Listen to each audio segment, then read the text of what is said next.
Jones and his Burn the Koran campaign.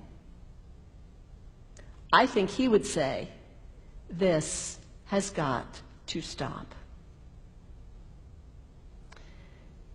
Followers of Islam believe that the Quran is a collection of revelations received by the Prophet Muhammad from God about 1400 years ago. They believe that Muhammad was the last of a series of prophets and teachers and messengers that included Adam, Moses, Jesus, Abraham, all names revered by us as well. The word Islam means peaceful surrender to the will of God. The Quran was written at a time when the Muslim people were being driven from their homes, persecuted, and killed. The Old Testament was written at a time when Jewish people were being driven from their homes, persecuted, and killed. And religious scholars will tell you that most Holy Scriptures have stories of war and violence in them. Throughout history, most faiths have used these texts to justify violence. And if there's anyone in this room at this moment who's thinking that I've got it wrong, after church today, pull out your Bible and look up Psalm 137. And you'll see that our own text has passages that can make us uncomfortable. But also, like the Bible, the predominant message of the Quran is of peace and care and loving God, justice, care for the neighbor, care for the stranger. In the Bible, we have thou shalt not kill. In the Quran, we have whoever kills another, surely he is killing all of humanity. And whoever saves the life of another, surely he saves the lives of all humanity.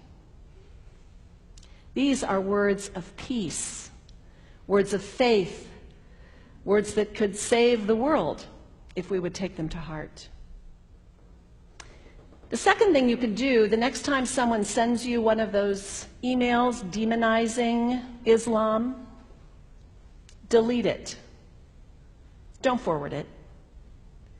Don't participate in the stereotyping. Don't give in to your fear. It's okay to be a little afraid. We all have those emotions. Just don't give in to it. Don't sign on for it.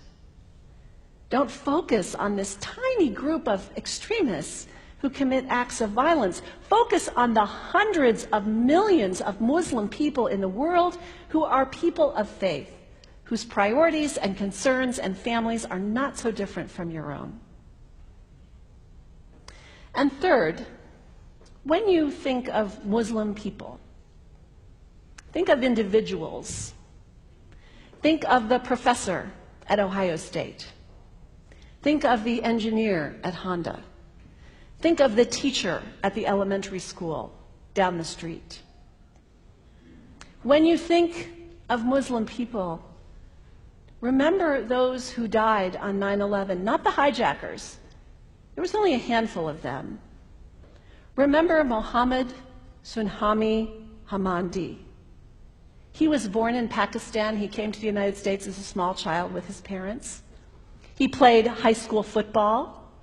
He went to college. He became a part-time ambulance driver. He died, this Muslim young man, on 9/11, trying to rescue people and save lives. When you think of Muslim people, remember Mohammed Salahuddin Cloudhurry. He was a waiter at Windows on the World, which was at the top of the World Trade Center. He died that day. His wife had their baby 2 days later. When you think of Muslim people, remember Rama Salih. She was a woman, 28 years old. Her neighbors described her as fun and outgoing and generous.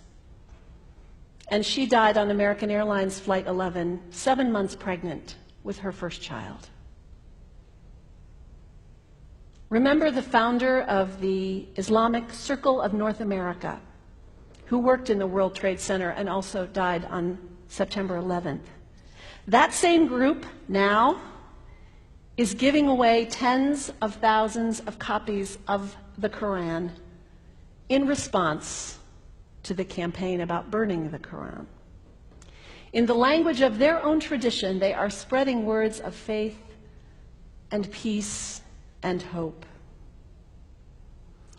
One of the ladies at the 8:30 service this morning said to me after, maybe we should declare September 11th, buy a Quran and read some of it.